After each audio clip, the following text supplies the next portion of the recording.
Часть земли и нижняя часть земли, то есть это тоже считалось.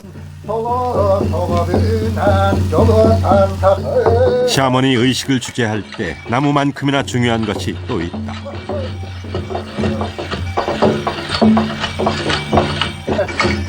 샤먼의 사슴뿔관이다.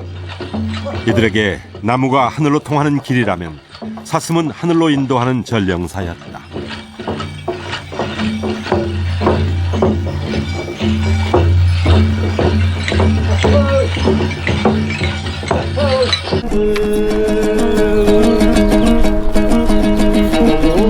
북방 초원지대에 널리 퍼져 있는 샤먼의 세계는 그들이 가장 왕성하게 활동한 고대 세계관을 반영한다. 고대 사회에서 샤먼은 하늘과 교신하는 절대적인 존재였고 사슴뿔과 나무는 그들의 종교적 권능의 상징이었다.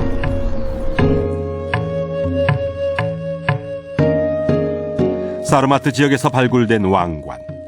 풍성한 나무와 사슴이 사실적으로 표현돼 있다. 종교적 권능의 상징인 나무와 사슴이 현실 세상을 다스리는 최고 권력자, 왕의 상징이 된 것이다. 그 왕들의 중요한 역할은 이 정치적 군사적 역할인 것 같습니다. 그러니까 군대를 통솔하고 그 사회 조직을 이끌어 나가는 것이 제일 중요했던 것 같습니다. 그러나 그런 것이 신의 뜻과 어긋나서는 또 신의 뜻을 따르지 않고서는 그것이 그 원만한 정치적 군사적 역할을 할 수 없다고 생각을 했고, 그런 면에서는 이제 그 종교적인 역할도 자신의 그 정치 권력을 정당화하는 데 일조를 했던 것 같습니다. 나무와 사슴뿔 장식의 상징은 유라시아 초원지대에 널리 공유됐고 선비족을 거쳐 유라시아 동쪽 끝 신라까지 이어졌다.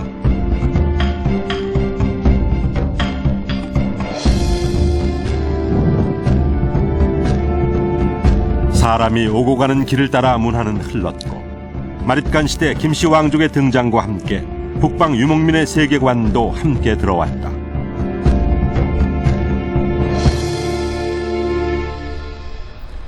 하늘과 땅을 이어주는 절대 권력을 꿈꾼 김씨 왕족의 자취는 나정유적에서 확인됐다.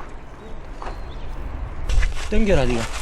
지난 2002년부터 시작된 나정유적 발굴 과정에 예사롭지 않은 흔적이 드러났다. 출토된 토기류는 대부분 깨진 채 발견됐다. 의례용으로 쓰고 버린 제사용 그릇이었다.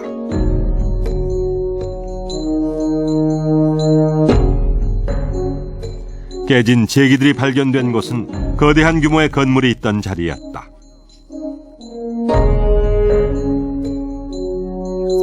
폭이 20m에 이르는 대형 팔각형 건물터였다. 이 건물터의 정체는 무엇일까? 왕의 권력을 하늘과 연결시켜서 적절하게 건축으로 구성한다면 지금과 같이 팔각형 또는 원, 그리고 그것을 둘러싼 사각형의 담장이라고 하는 폐쇄적인 그리고 신성한 그런 건축 구성으로 표현되는 것이 가장 적절하다고 생각합니다. 따라서 이것이 바로 제사 시설이었고, 나정에서 발굴된 팔각형 건물터는 마릿간 시대 김씨 왕족이 세운 나을 신궁이었다. 금관을 쓴 마릿간은 제사장 역할을 겸했다. 절대 권력을 꿈꾼 김씨 마릿간에게 신궁은 금관에 담은 그들의 정치적 이상을 널리 알리는 장이기도 했다.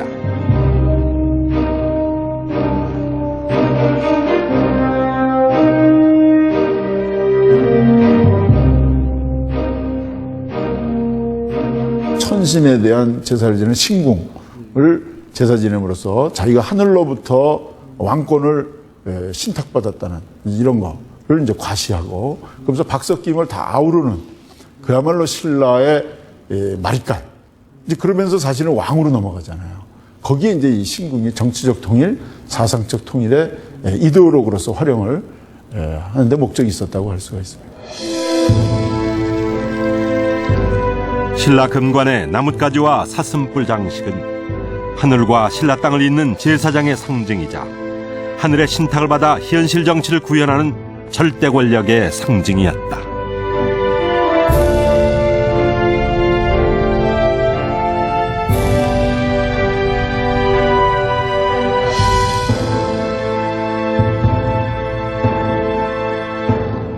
이곳은 신라 왕궁이 자리했던 반월성터입니다.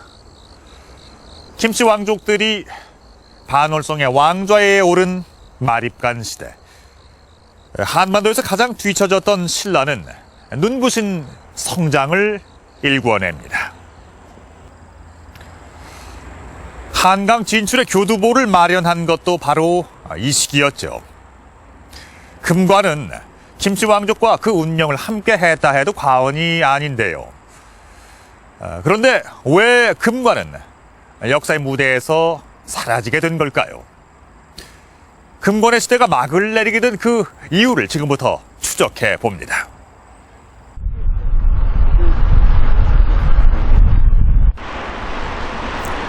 금관이 사라진 6세기 중반, 경주 서쪽을 끼고 흐르는 형산강 일대에서 중요한 변화가 일어났다.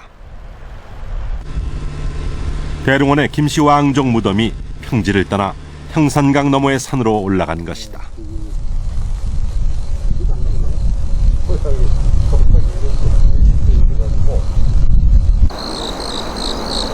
몇 그루의 소나무가 고개를 숙여 출입문을 만들어주는 곳에 작은 무덤이 있다. 허풍왕릉으로 전해오는 무덤이다. 왕릉이라고 믿어지지 않을 만큼 작은 규모다.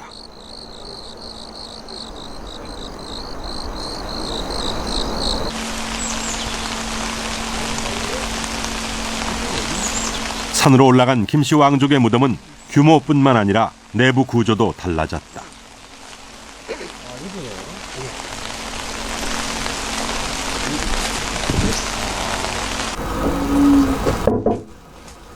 경주시 장산에서 발굴된 토우총.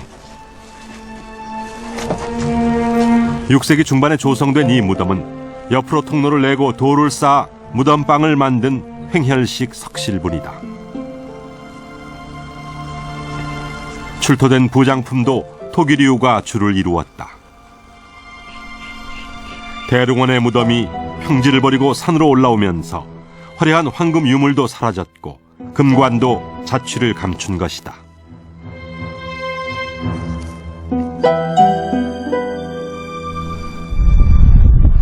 그런데 금관의 마지막 흔적을 추적하던 중 예상치 못한 유물이 확인됐다. 동해시 추암동에서 공단을 조성하던 중 신라의 공동묘지가 발굴된 것이다. 그중 6세기 중반에 조성된 21호 무덤에서 금관의 마지막 흔적을 담은 유물이 나왔다. 무친이의 머리맡에서 발견된 것은 세월의 녹이 쓸어 청동색으로 변한 동관이었다. 동관의 장식은 간단하다. 관태에 나뭇가지 형상을 올린 것이 장식의 전부였다. 하늘의 신과 연결하는 통로의 상징인 금관의 나뭇가지 장식만 가져온 것 같았다.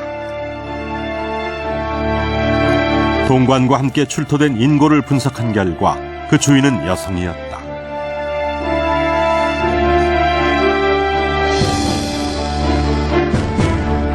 청동 장신구에도 나무 한 그루가 조각되어 있는 것으로 미루어 볼 때 동관의 여주인은 무속인으로 추정된다.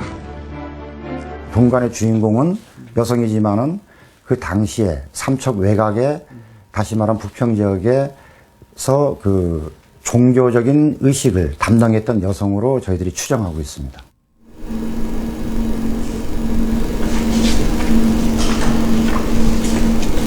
단양군 하리에서도 무속인의 동관이 발견됐다.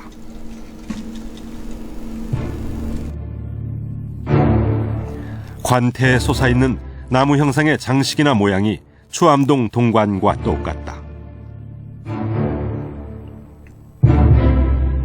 금관이 사라진 6세기 중반, 하늘과 땅을 이어주는 매개인 금관의 나뭇가지 장식이 무속인의 동관으로 옮겨간 것이다.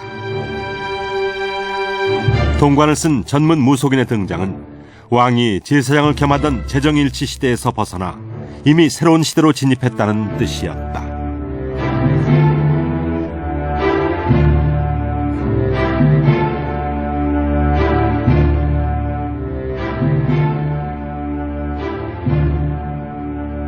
정치적인 색채가 완전히 사라진 거죠. 그리고 형태적으로도 이제 신라 사회에서 완전히 그러한 정치적 권위로서의 관이 더 이상